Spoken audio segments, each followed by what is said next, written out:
අපේ සම අකාලේ මහලු වීමට තියෙන නිහඬ සාධක තමයි ඇත්තටම ලංකාව වගේ පරිසර තත්ත්වයක් තුළ දුම, දූවිලි, එහෙමත් නැත්නම් තද ඉර අවුව, ඒ වගේම අපේ තියෙන වැරදි ජීවන රටා පුරුදු, ඒ වගේ දේවල් අපේ සම අකාලේ මහලු වීමට බලපානවා.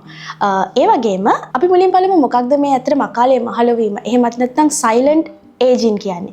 ඒ කියන්නේ අපේ සම අපිට නොදැනුවත්වම වයසට යාමේ ක්‍රියාවලිය පටන් ගන්නවා සම ඇතුළතින්. නමුත් අපට පැහැදිලිව ඒ ක්‍රියාවලිය පිටතින් පේන්නේ නැහැ. සමහර ලක්ෂණ තියෙනවා අපිට ඒක පිටතින් අඳුර ගන්න පුළුවන්. නමුත් ඒවා අපි ඒ කියන්නේ අවධානය දෙන තරම් පැහැදිලි ලක්ෂණ නෙමෙයි. උදාහරණ කිහිපයක් විදිහට ඔබේ සම මුල් අවදියේ එන සියුම් රේඛා අපි කියනවා ෆයින් ලයින්ස්. එහෙමත් නැත්නම් ඔබේ සමේ තියෙන කාන්තිය දීප්තිමත් බව අඩුවීම.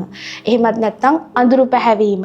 සමේ තියෙන පැහැය ඒකාකාරී නොවීම. ඒ කියන්නේ අපි කියනවා uneven tone කියලා. ඒ වගේ ලක්ෂණ මගින් අපිට මුල් අවදියේදී අඳුර ගන්න පුළුවන්. මෙවැනි තත්ත්ව සඳහා ආයුර්වේදය ඇත්තටම සෑහෙන හොඳින් විග්‍රහ කරලා තියෙනවා. අපි කොහොමද මේ වගේ තත්ත්වය වලින් ආරක්ෂා වෙන්නේ? අපේ සම නිරෝගීව පවත්වා ගන්නේ? ඒ පවත්වා ගැනීම තුළින් සම අකාලයේ වයසට යාම වළක්වා ගන්නේ කොහොමද කියලා ආයුර්වේදයේ පැහැදිලිව සඳහන් කරලා තියෙනවා.